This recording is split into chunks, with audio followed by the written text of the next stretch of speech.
Okay, so we will ensure that you take away at least 5 key things from the learnings today.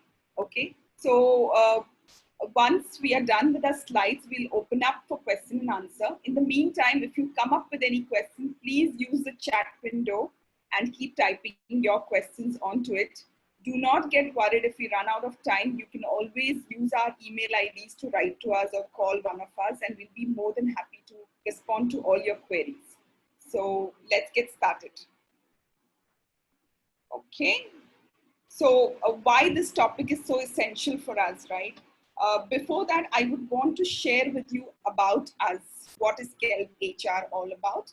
So we started KELP HR in 2013. Me and Viji are the working partners here, right? And we have a huge support of really strong people with us that we are running this company from past 7 years now. Our offerings include prevention of sexual harassment. Prevention of sexual harassment law came in the same year as we started KELP HR. So that was something, that is when we realized that a lot of organizations do not offer end-to-end services on prevention of sexual harassment. And we had a lot of experience being in the internal committees earlier. So that was an easy pick for us. And over a period of 7 years, we have grown to 450 clients pan-India. So we support organizations based out of NCR, Kolkata, Mumbai, Pune, Ahmedabad, Chennai, Bangalore, Hyderabad. Okay, so we are spread across, in fact, in the areas of Bihar and Uttar Pradesh too, right? So our spread and reach is all over those places, right? So that's about the POSH offering. We have another offering which is called diversity and inclusion. We have done a lot of work in this space. We work with organizations to relook at their diversity and inclusion mantra, and there are various interesting topics like unconscious biases, women empowerment under that. And diversity and inclusion is not restricted only to gender diversity and inclusion, but also PWD, LGBTQI, generation diversity, and more, right? The third offering that we have fresh and newly launched is called Employee Assistance Program. This is, the situation that we are all in. This is a big taboo. Mental harassment is looked down in our country. Okay, there's a big question mark when somebody says that they need support from mental health perspective. So it's an amazing program that we have come up with. So organizations which are looking for support, we are more than happy to work with you. Please write to us if you need support there. Okay. So moving on to the background. Why did I put the background before I start with what are the 5 essentials? So I think as the IC who have joined into this forum, or HR folks who have joined into this forum, or the employers of the organization who have joined into this forum, it is very important for you all to know the history of this law. So I thought I'll take a few minutes to take you all to the history. This started in 1991-92. There was this lady called Bhavri Devi in state of Rajasthan. She was a government employee. She was employed as Sathin. Okay. Her job was to ensure that she works in the space of women and children. That is when she found out about child marriage taking place between 2 Thakur families. She knew it was illegal, so she got it to the notice of the authorities. What happened after that led to today's law, right? I would say it led to the awakening of today's law.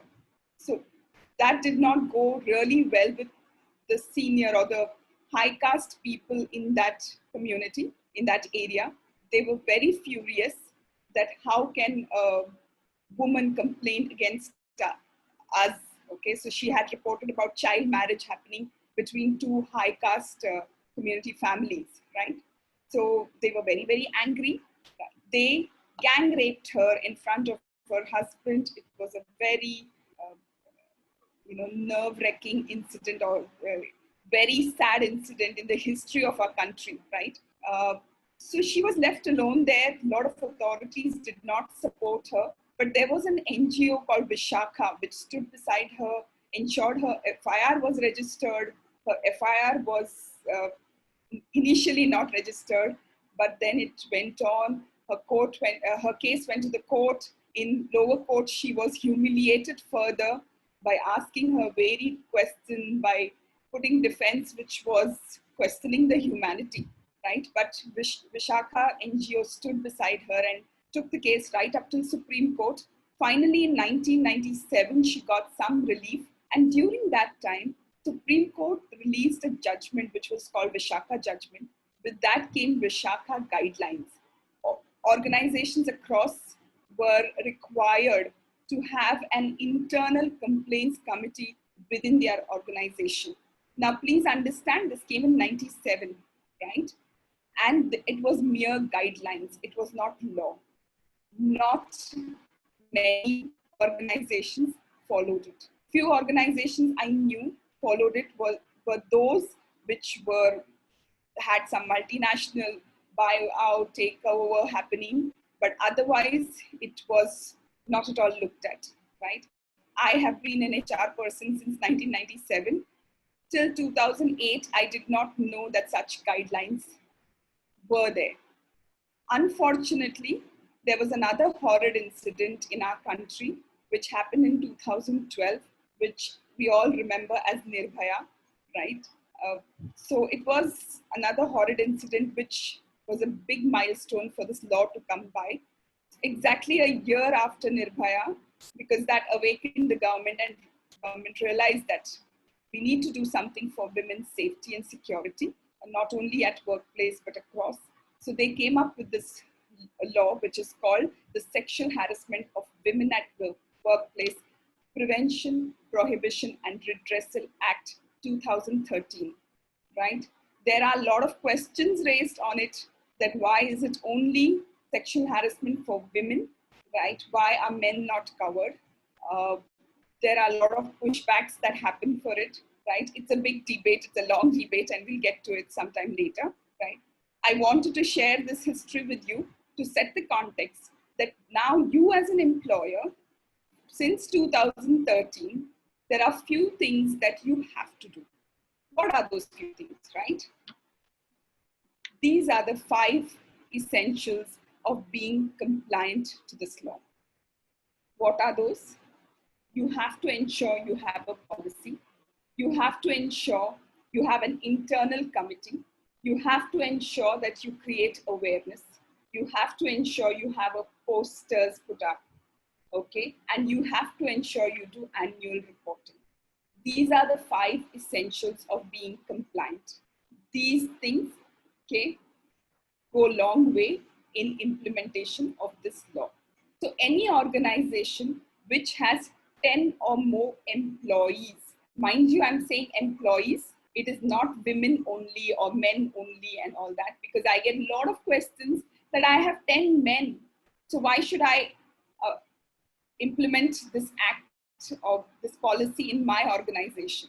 Okay. Please understand, even if you have 10 men in the organization, you have to have this law applied or implemented in your organization. You have to have a policy, okay? You have to ensure these 5 essentials are tick marked. And please do not take it just a check in the box. Please value the essence of this whole act. The reason why I told you the story was to make you understand that we have got this law after a lot of horrid incidents that we all question the humanity, right? There is a lot of history behind it. That is why it is important that these 5 essentials are taken care of. All right. So policy, if you look at the law, this is what is mentioned in the policy. For the policy, what are the duties of the employer? It includes that they provide a safe and secure environment at workplace, treat every sexual harassment as a misconduct under the service rules, okay? They provide assistance to women if she chooses to file a complaint with under IPC Act, cause to initiate action against under the Indian Penal Code, okay, against the perpetrator. These are some of the things that the employer has to do to ensure that the policy is taken care of. So if you look at the law, what does that mean to you? That a policy needs to be detailed out, right? What are those details that is required in a clear and crisp policy? The applicability of it. Whom does it apply to? Okay. If it applies to women, does it apply to only the women who are on your rolls, or does it apply to every woman who walks into your office premises, right? Coverage. What is the kind of coverage provided under this act? Defining workplace, because if you look at the law is restricted to workplace. So how do you define workplace? Understanding of sexual harassment.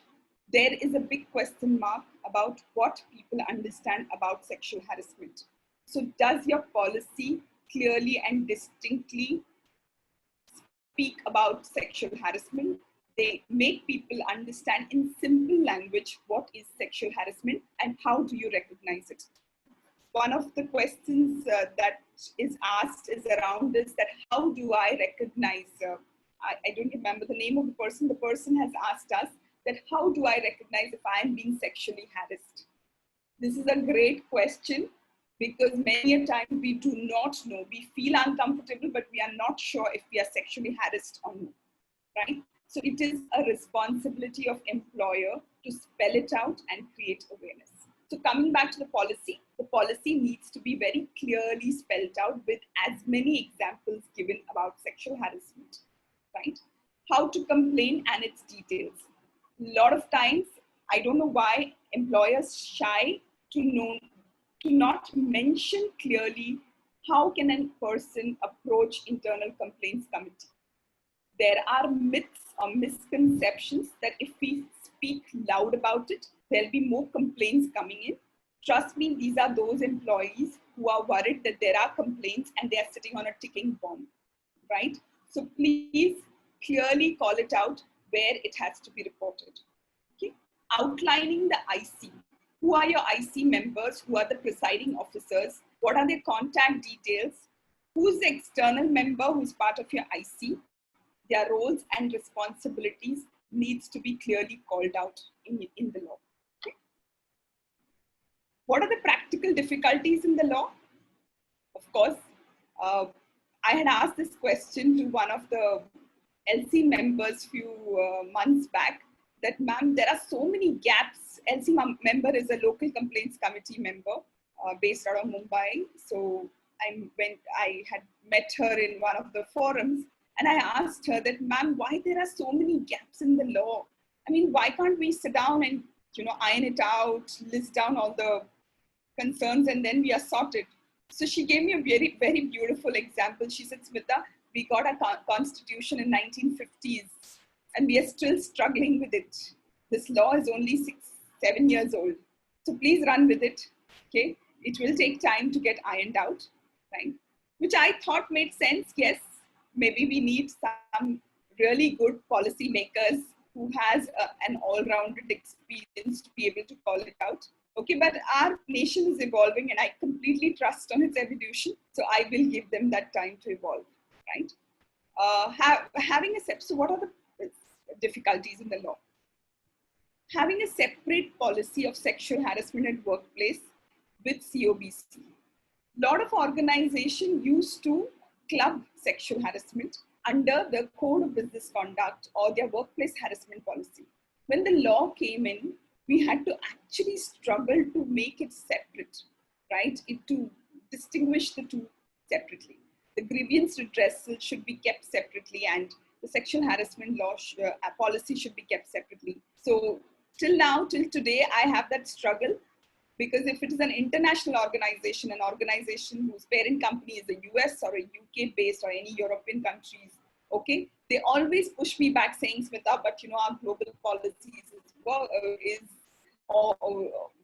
combines everything. Why should we separate it out? This, that, they come up with all those things. But please, it is important, right? It is required. It's the law of the land to do it that way.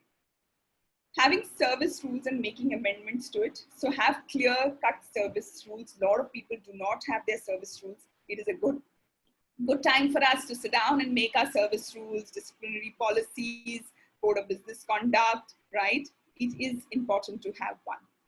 Definitions of employees, employers, and workplace. It is mentioned in the law.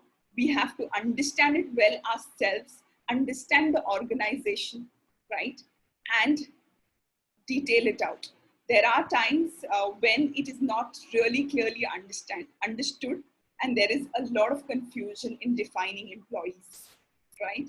A simple example is franchisees are employee, franchisee employee are employee, question mark. Is franchisee employee's wife our employee, question mark. Is a customer part of the employee list, question mark. So there are these question marks which we need to understand our business and call it out clearly. Okay. Women only law, we discussed this. Yes, these are practical difficulties. And now with the third gender getting its recognition, it is becoming more and more difficult, but then it is not impossible. Okay. So I strongly believe that if you have the right spirit to implement this law, okay, you can implement it, right? You don't have to get stuck in the words of the law, right? Knowing of the act but not receiving a written complaint, that is another issue here. If you look at our law and because of that our policy requires a written complaint.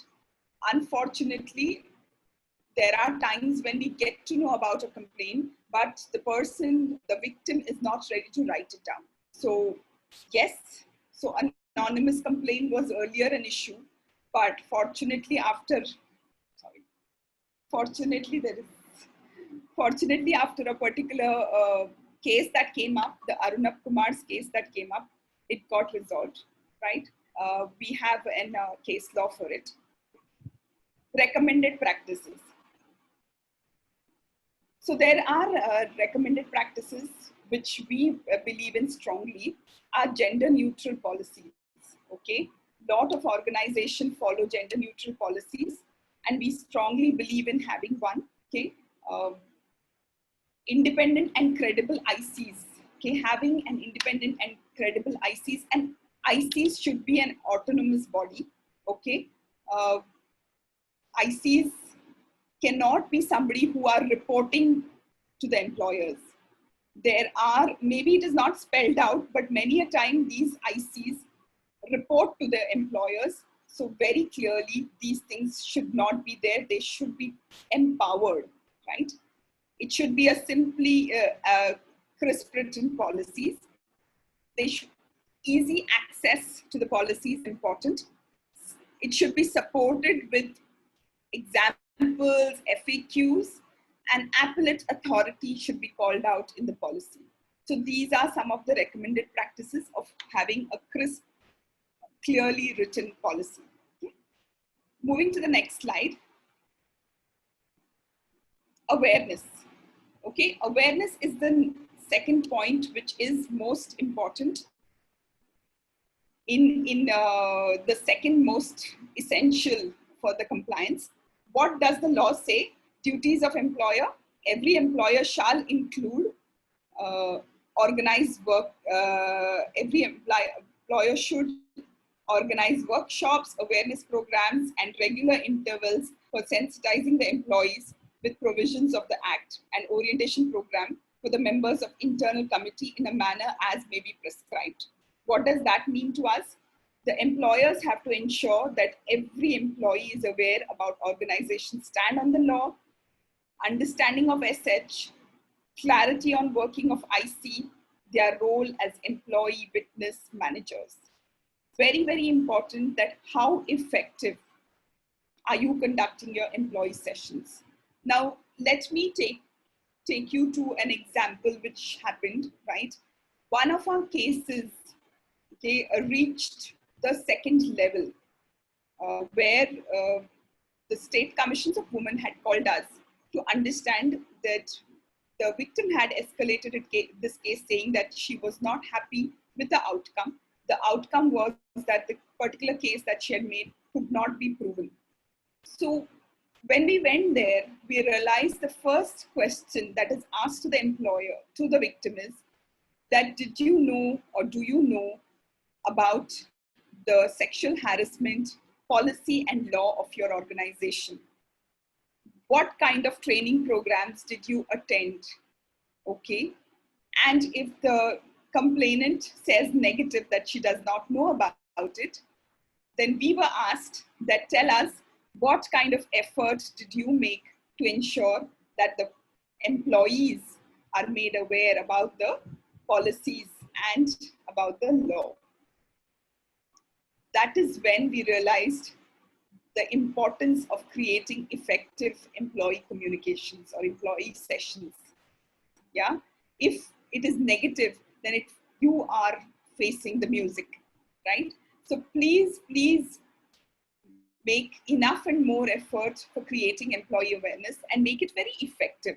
Just a PPT and telling them about the policy, telling them about the IC is not good enough. There are 5 key messages of making it effective, right?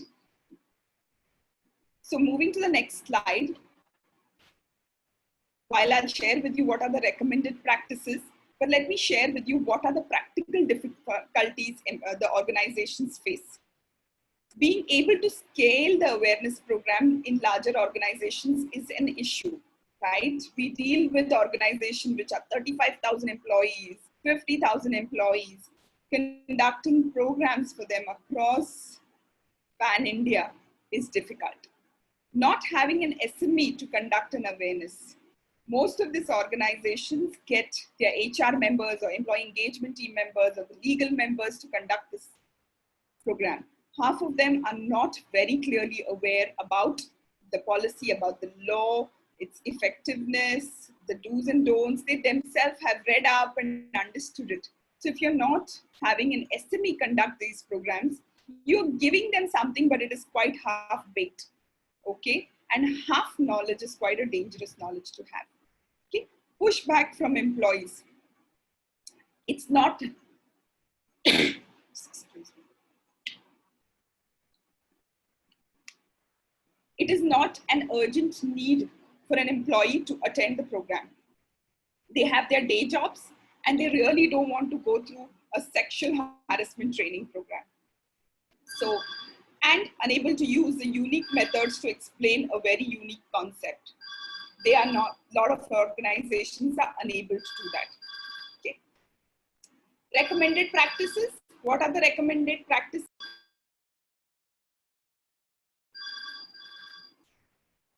Interactive sessions have to be used. Unique methodologies for this really sensitive subjects have to be used. Storytelling, role play method, game activities are some of the interactive methods that can be used. An interactive e-learning program also can be used. Just let me take a pause for a minute.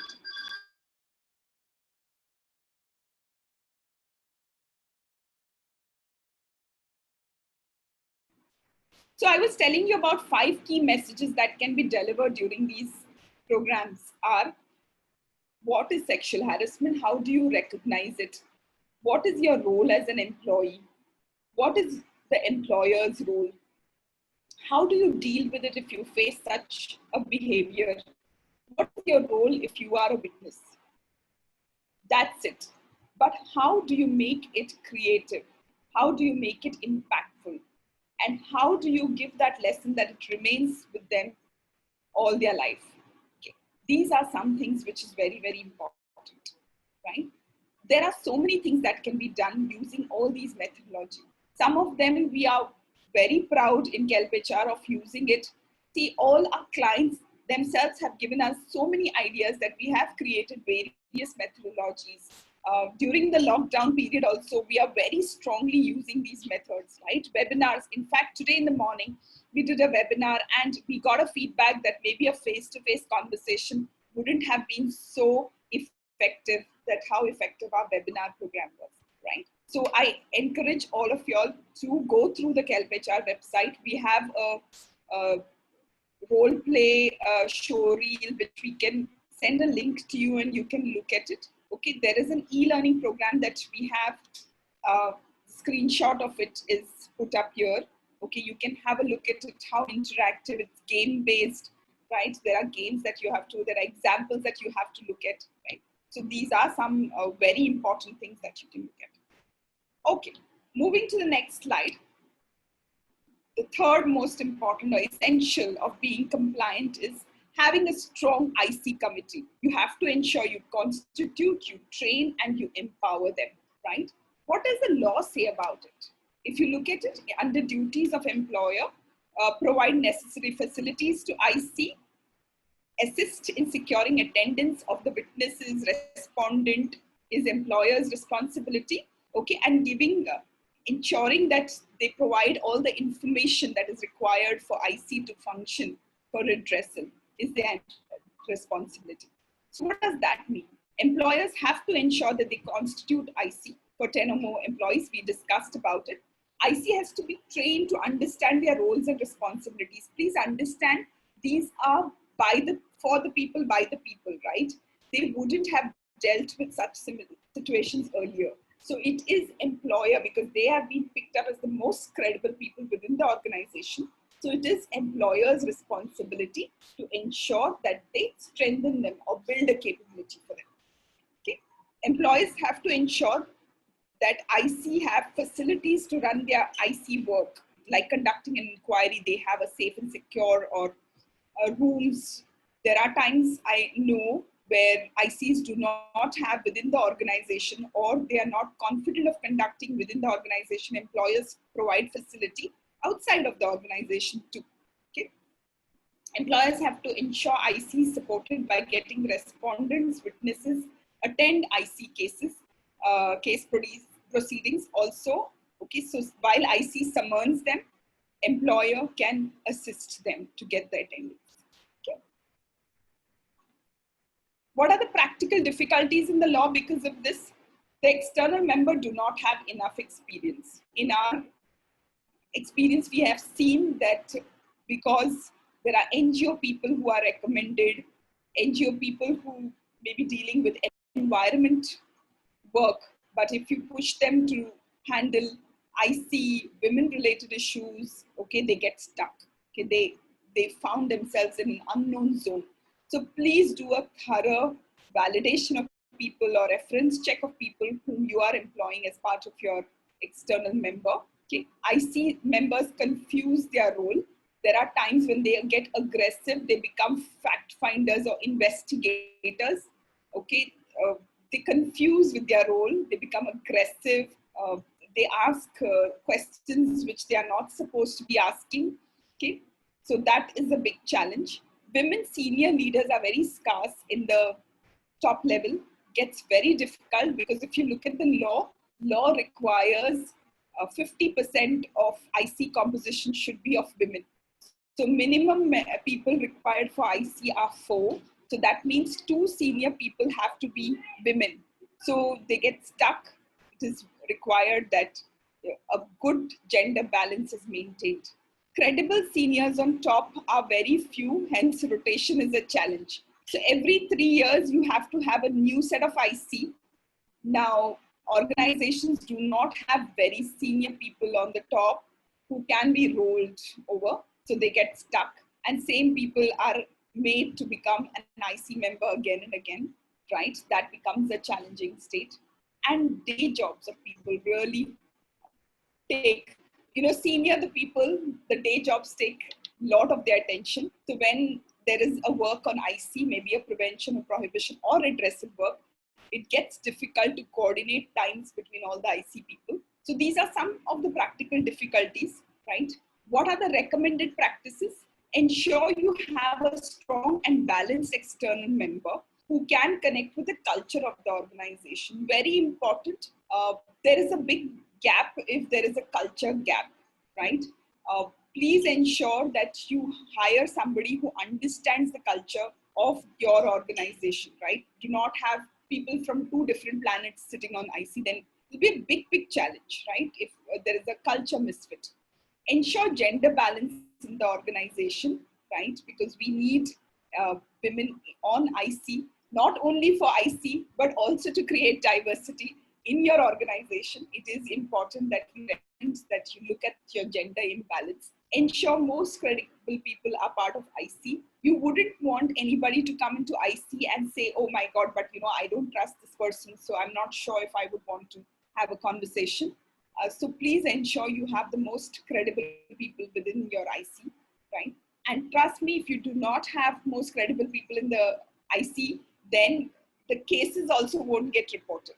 That means you're sitting on a ticking bomb again, blissfully thinking there are no cases coming in, but within the organization, there is so much of issues going on that you are unaware of. Do not expect IC to be your earpiece or mouthpiece. Build a culture of confidentiality. There are times when employers pick their own favorites to be in IC because they want to understand what's happening within the IC. I'm repeating myself, it's an autonomous body. It does not report to employer, and ensure you do not pick up those people. In fact, if you are a real good employer, you will ensure that somebody who is forthright, assertive, clear in mind, may not be a good friend, is the best fit in the IC. Moving on to the next slide. The fifth and the last one that we have come to is poster. Why I've kept it last? Because this is one thing people don't like. Displaying a poster at the conspicuous locations. This is one thing that, Smita, do we really need this? Why should we even do that, right? They don't want to do this. But please, this is compliance need. It is not what Smita likes to do, and that's why I'm telling you to do. It is something that is part of your compliance. What does the law speak about it? Law says display at any conspicuous places in the workplace the penal consequences of sexual harassment and the order constituting internal committee, right? These are a couple of things that is required to be mentioned in the poster. So you should display it, your stand on the law. What do you think about it? A lot of people write things like zero tolerance, the organization does not tolerate sexual harassment and insurance. So your stand about the law, about the policy needs to be mentioned. Detailing IC constitution, who are part of IC. Another challenge is that we do not want to put our IC members' names and contact details. Now, this is another case that I would want to share with you. This is a huge bank. Somebody whom I know was being interviewed there. She went for an interview with the HR person. The HR person asked her some inappropriate questions. She was so extremely furious, right?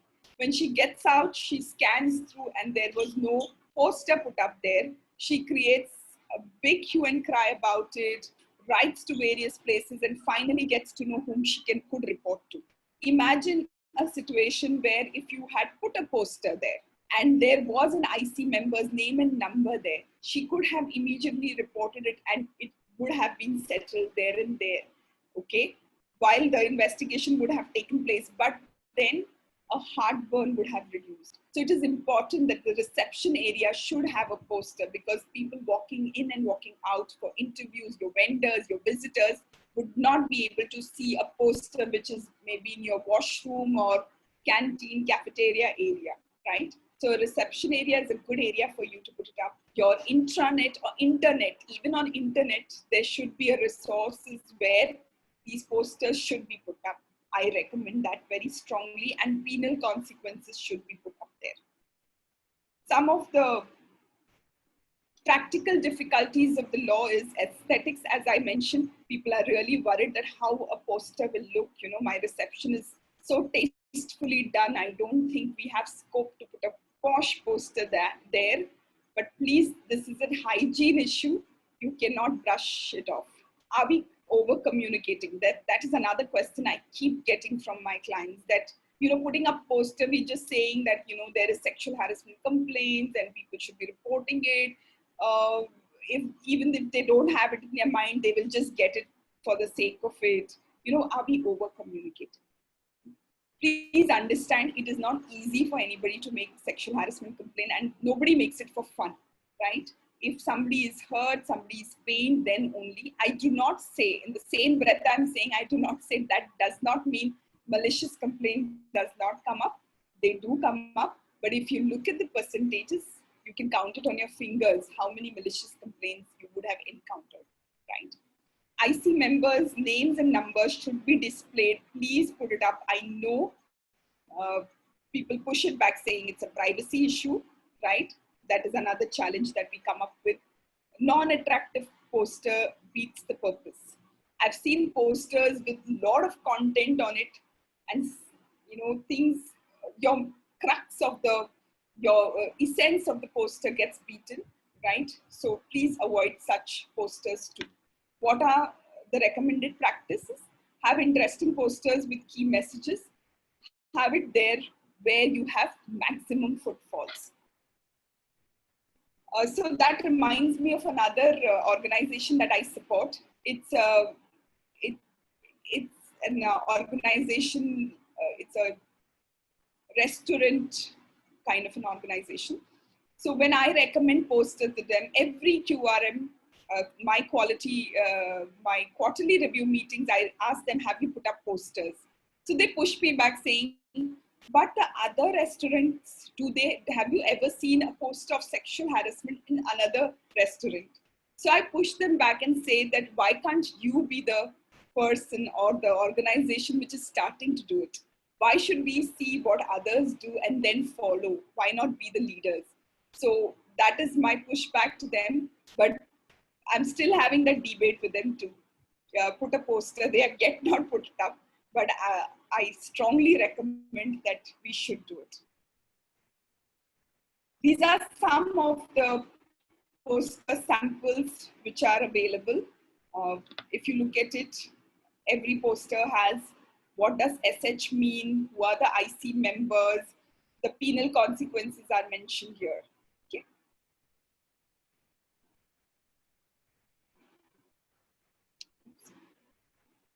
All right. Oh, I'm so sorry. Posters for the fourth one. This is the fifth one, annual report submission. The most important one, right? Whatever kind of work you have done has to be submitted every year. 2 places it has to be reported to. As per law, only 1 place, but the other place I'll let you know. This is to your district office. Okay, so the law says monitor the timely submission of reports by internal committee. What are the practical difficulties here? Non-clarity on how to submit and where to submit.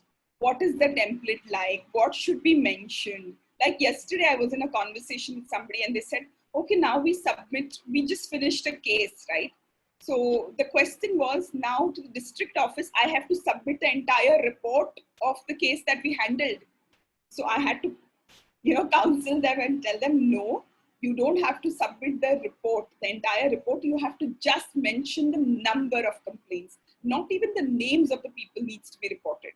How many complaints did you receive? And did you close it within 90 days? And what was the outcome? That's it. You don't have to submit anything more than that. Okay.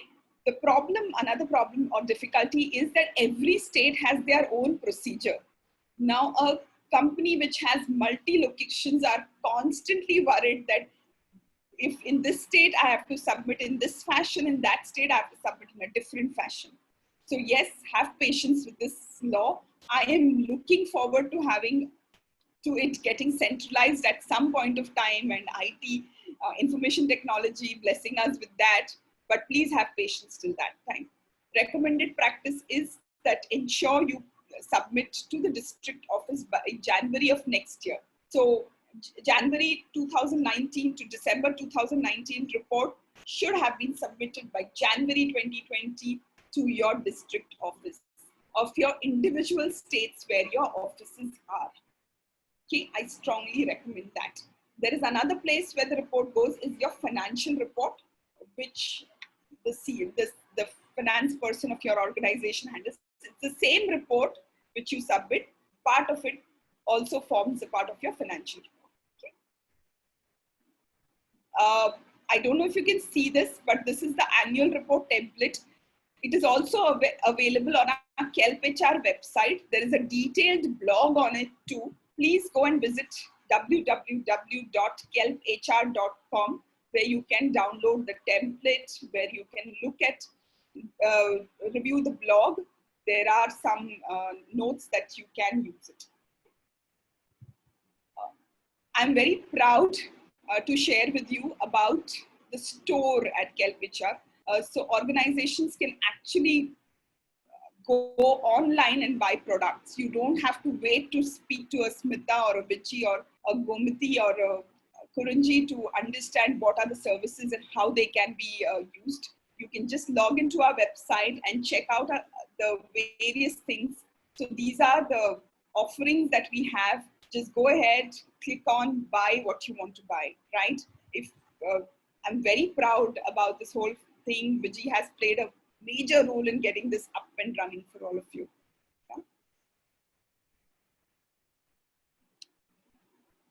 Yeah?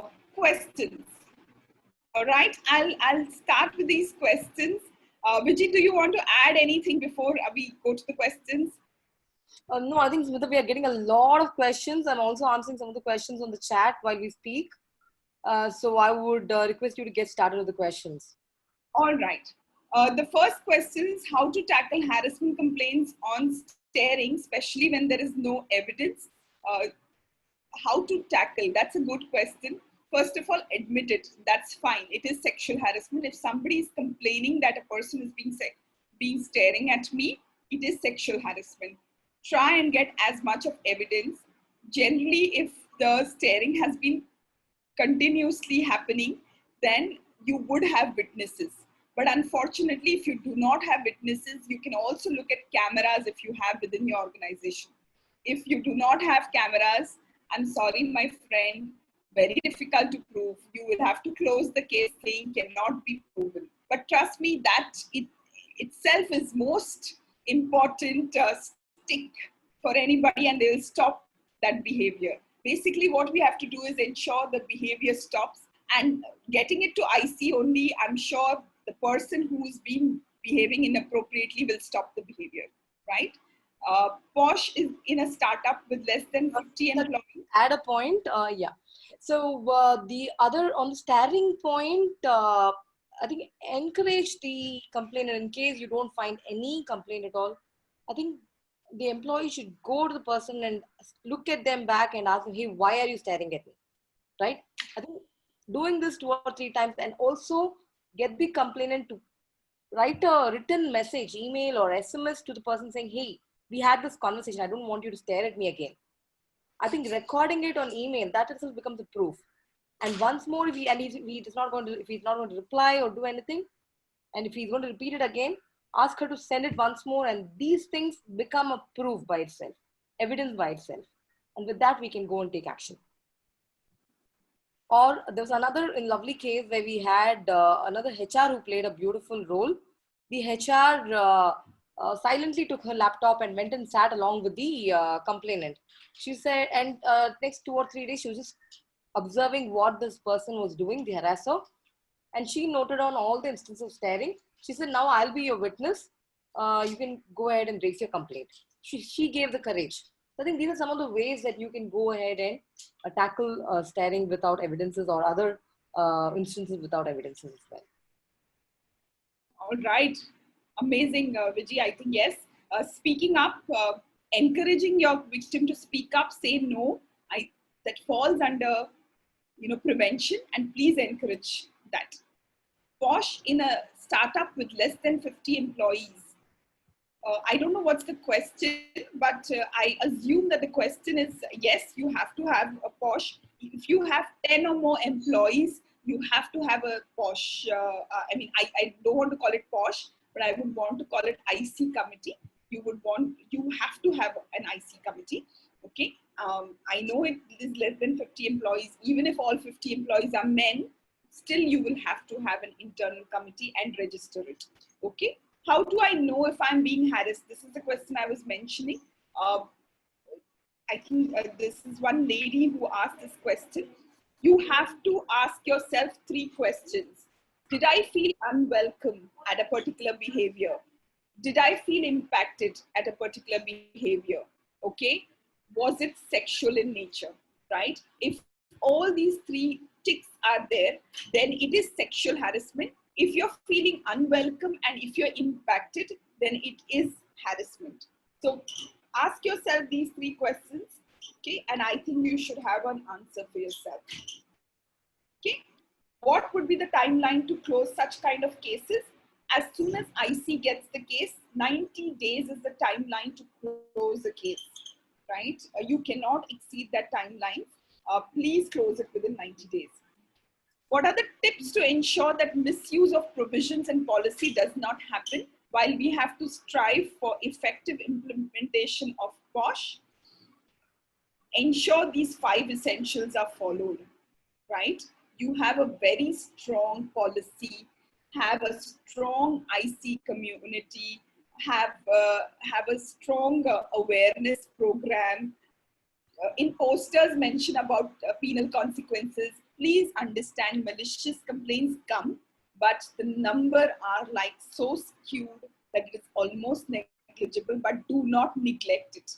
Okay, if somebody has misused it, there are provisions for penalties for them too. So please go ahead and apply those, right? IC has a right to penalize them too. Okay. What aspects to be taken care by POSH committee in virtual work environment? Any special provisions for people with disabilities in the Act? Yes, for virtual environment, there are a few things that your workplace definition itself is extended, right? Now your homes are become your workplaces. How do you use online social media? So we have a beautiful poster. What we can do is share with you after this session, the posters which we have come up with, the do's and don'ts of using the online and a work from home environment. Okay, there are multiple do's and don'ts which you can use. What are the I don't think there is any special provisions for people with disabilities in the Act. If it's a woman and if she's impacted, it is a sexual harassment, right? There is no special provision for anybody here. If a CEO doesn't like a particular employee and find faults in her or his work, is this called harassment? If it does not have sexual connotation, then it is not a sexual harassment. But if it has a sexual connotation, then it is sexual harassment. So with that, the questions which came to us, we have come to an end. Viji, any questions on the chat that needs to be there are a lot of questions in the chat. I'll go from the bottom. So are trans women covered in the Act? Yes. Smita, go ahead. I'll keep questions. Yeah. Yes, it's women. So all women are covered under Act. So trans women is covered under the Act. Is there a timeline for reporting an incident since the time it has occurred? So from the time it has last occurred, you have 90 days time to report about it. So the instances, so for example, the series of time it has occurred from the time last it has occurred up till 90 days, you have time to report about it. If you have reported after 90 days, IC will look at it and understand why did you take time to report about it and can extend it for further 90 days. So IC has a window of another 90 days, but for you, it is 90 days that you can report. Okay, that's Veena Bose asking the question. And does digitally survived companies that are working virtually always across the globe also fall under the purview of Sexual Harassment Act and need to adhere? So the law very clearly states, this is by Denny George. So Denny, the law very clearly says any organization which has more than 10 employees, it does not state whether you're working from home or whether you're working from the office in a particular branch, and all your employees, if they're going to be interacting. See, now we are seeing a lot of cases of harassment even when employees are working from home. Okay, there are text messages that are inappropriate. There are employees stalking colleagues or on WhatsApp, on Facebook. Employees have gone to employees, other colleagues' apartment, and they've said, "Hey, can you come over to the balcony? I want to see you." So these kind of messages, I mean, it's still happening virtually as well. Well, when we are working from home, so it is important that we need to comply to the act, irrespective of whether we are working from home or whether we are in the office. All right. Does the IC recommendation binding upon management? Yes, it does. Management has to ensure that they execute the IC's recommendation. They cannot change it. No, they cannot. Right? While I have got a lot of requests saying, oh, but management. In fact, I have got recommendations saying the management feels the IC was linear and we want to make a stern action. Sorry, then you need to have a conversation with your IC, not for that particular case, because they are done and dusted, they have broken the pen, they have meted out the recommendation. But maybe you can have conversation with IC, you can look at your disciplinary action provision and change those, okay? But for that particular case, you cannot get them to change the recommendation. Yeah. Like women, yes. An interesting question by Sanjay, which says, should organization allocate separate budget for IC committee? So that's a lovely question, Sanjay. I think not many organizations do that. I think IC presiding officers should demand for a budget, because I think creating awareness is part of the committee's responsibility as a prevention measure. So you should work in tandem with the HR and seek their support so that you can create a safer workplace. Yeah, very, very important. So I see Pari Kalra asking, sorry about going back and forth. Are there any standards for fee that IC external members are paid by employers? So if you look at the law mentions 250 rupees per day, but unfortunately you do not get external members who are okay to take 250 rupees per day as the fee. The fee ranges anywhere between 5,000 to 20,000 per day charges, right? For hearing of cases. Okay, sorry, per hour charges, not per day. 5,000 to 20,000 per hour charges. Yes, it ranges anywhere between that. Okay, Pari, I hope I have understood. Yes, 250 is ridiculous. Sorry, but that's the truth. Is it mandatory that IC should have an NGO member? How to choose them? So Narmada is asking this question. Narmada, IC should have an external member. So it's a common myth when they say that you need to have an NGO member. No, IC should have an external member. External member can be from three places. The first one is an NGO, which works in the space of women and children. Second is a legal person who has an exposure to this law. Third is somebody who has been working in this space for at least 5 years or more. So these are the three places where an external member can be from. How do you choose it? Please have interviews with that person, understand, take references, go through references, okay, look at the kind of work they have done, right, and have a thorough interview with the person. Ask them about what are the kind of cases they have attended or held, okay, what was their contribution. So these are some questions, Narmada, that you can ask the external member. Okay. Another question All from right. Blessy, which says, how do we handle complaints where women harass men? Okay, I have not really dealt with women using words which are sexual in nature, but I had dealt with a particular case where a woman was seeking attention from a gentleman, but he was definitely not giving it to her, and she was infuriated because of that. So she tried to do something really bad to get his attention, or rather spoil or malign his name. So we had taken severe steps against her because we could prove it was her. She had done what she had done was very, very severe. So she was terminated from the organization. So if the words, I mean, your disciplinary action is okay, and if you're okay to define the severity level, then the same action can be taken that you would take against a man for a woman. Yeah. Did you And want to add something here? while the law says sexual harassment for women at workplace, but if your policy is made gender neutral, which we always recommend as a best practice, if your policy is gender neutral, then you can definitely handle complaints, which even men can also file a complaint. It can be man to man or man to women, women to man. So either way, if it's gender neutral, then all sorts of complaints can be handled. So again, I think I've answered Sanjay's question also on that, whether the act applies equally for men. So if your policy is gender neutral, then yes, it applies, but law is only for women. If they asked us question, if the entire team is harassing an employee, does that form a part of ICC? If they're sexually harassing, then yes, it comes under the internal committee. And after it is no longer ICC, it is only IC. Earlier, when the law came in, it was called ICC, which is Internal Complaints Committee. And then in 2015, there was an amendment through which the word complaint was knocked off and it became Internal Committee, because the responsibility of the committee is not just handling complaints, but also to do prevention. So it's only Internal Committee.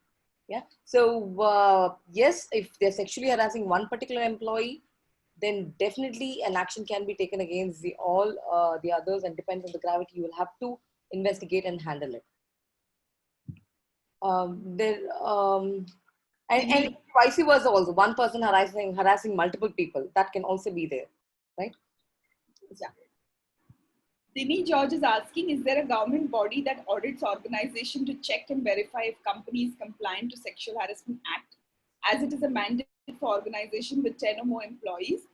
Dini, Viji and I have 450 clients all over India. Okay. I have known of one organization where they walked in and they wanted to meet the presiding officer and they wanted to see that do they have their registers in place and all that.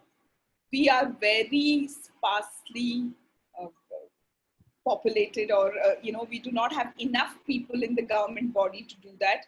They are trying to struggling really hard to implement this law itself. But I have known of Gurgaon LC or DO district office being very strong and they come and audit. I've known about that.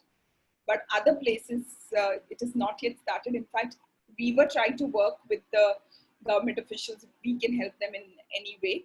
So not yet is my response to it. I think there was another case in Chennai also, wherein this was a garment company that we were dealing with. So when they wanted to export their garments, they started checking whether all the compliance is taken care. So then they had to share luckily they were all compliant, and they had to share all the audit reports. They in fact even said that, hey, the minutes of meeting was not signed by the external member, please get it signed.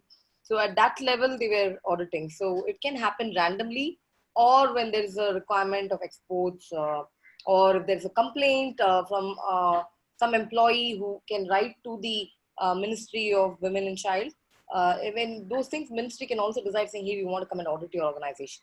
So it can happen either ways. When there is no witness, another question by Pari, when there's no witness, can a verbal complaint be closed without anything in writing after counseling both as required? So a verbal complaint, we cannot really handle a verbal complaint. We can only do prevention measures. We can only counsel them.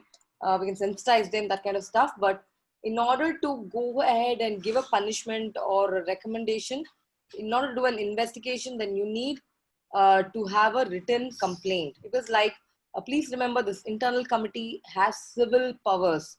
We have the civil powers equivalent to the civil court.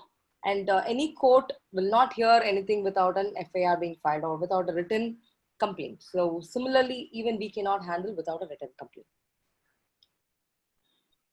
I've come to the bottom. Cross-examination in front of IC is allowed between complainant and respondent if both the parties are comfortable, especially if the complainant is comfortable. Okay. Otherwise, we recommend that we take questions from both the parties and IC asks questions on behalf of each one of them. Okay. Shashmita, that was your question. I think we have come to the closure, and I still see a lot of questions. Shravanti is asking, later map it with Labour Department shop and establishment license will show number of employees and they will track. Yesterday, long way to go, but it is in the pipeline. She is responding to, I think, one of the questions where Labour Department, okay, is there an audit? So she's saying it is getting mapped to the Labour Department. Yes, I didn't want to answer a question, so I sent it to you, Smita. No problem. Thank you, Shravanti. That's great. Yeah, just to add on, because most of the states have asked the SHE teams to register, all the companies to register us with the SHE team. And when I spoke to the SHE team, they said the next thing is they're going to map all the labor licenses with this and see which are the companies which are not registering. So it's not anything, as you rightly said, it's not immediately happening. It's far and long way to go, but yes, that is in the pipeline. All right, lovely, Shravanti. Thank you so much. So I think we have come to the close of the conversation. I still see a lot of questions. We'll see if we can prepare an FAQ of it and try and respond to it. Thank you very much for your time. Viji, do you want to add something here? On the annual report filing, this is one of our popular blogs. I've just shared it on the chat window as well for you all to go and read it in detail because there are 2 different forums where you have to submit your annual report. This is something that will be helping you. Yeah, what we can also do is I wanted to share the show reel of our role plays and the annual report blog. We can share it with you. Thank you very much for your time. Yeah, we will share them on an email as well. Yeah.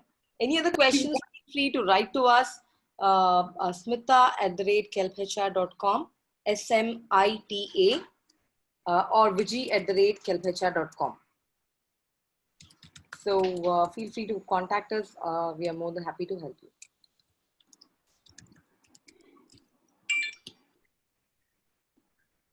Yes. Yes.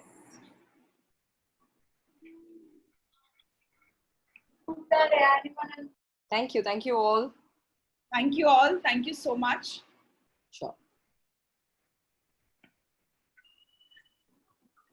Thank you. Thank you so much. Viren, are you there? Thank you, Sanjay. Viren, are you there? Any feedback, any thoughts, any ideas? Yes, I'm there, Smita. And it's a good initiative, I can say. I was involved and aware of the time when we had empaneled KelpHR. Although you will not see me much in the front face, Nayan deals with it generally, but internally as a core corporate HR team member, we take these things very seriously. I'm sure the cases that are being handled with your help by the team there helps, and such kind of sessions, particularly in these times when the business scenarios change and the mindset of the employees need to be on track at all times. I think it's a good filler as we go along. Of course, the journey is never ending because you have an encompassing of organization policy and there is a law about that, and we cannot satisfy all. We try to do our best. So I think it's a good thing. This is one of its kind which I attended. I have conducted sessions for POSH at organization levels, and I've been involved in many initiatives of similar kinds with TCE. So we look for more, detailed sessions as we go ahead, and these are some good milestones that we can look for. Sure. Also, when you have common platform, the advantage is that many of the HR folks or many of the business folks on the chat window can ask questions which are helpful to all. So all in all, first session of my kind, but a very good one, I must say, Smita. Thank you. Thank you. You and Viji, and pretty clear on, without an ounce of doubt on what is being asked and what is being communicated, and I think good to go, way to go, I must say, Smita and Viji and team. Thank you. Thank you, Viren. Actually, for TCE, we have done independent sessions, a full day session also. So well. I think we missed it there for you. So we can get connected again. Oh, sure, no Yes. problem. No, I'm generally involved in all that. Just that there was I mean, there are some times when I'm handling multiple roles and responsibilities. So not that this is not important to me, because as we go ahead in business, and as I said, I'll come back to the same point. Your business dynamics change, the way you hire people, the way your policies get frames changed, the generation changes too fast, the mindset changes too fast. So this is a very, very critical aspect of the culture that you want to sustain, in large organizations and conglomerates, and it's very important. And the message to each and every employee is loud and very clear. This is a zero compromise zone. The only thing is it has to be a fair trial, and I think we are doing that. So my compliment All to right. all of you, and looking forward to long association. I would pass on your regards to Nayan as well, and Yes. probably she'll get connected back with you. Yeah. Yes. Please. Just let me know Thank about the link on this material. I wanted Nayan to, but she got busy somewhere. So I want her to, kind of relive this thing. So if, as you said in the start, if you can give me a link on YouTube in a couple of days, let them go ahead with that. Sure. Yeah. Sure. We'll share it with you today. Yeah. Great. Thank you so much. You have a good evening ahead. Sure. Yeah. Thank you. Have a great Thank you. Bye.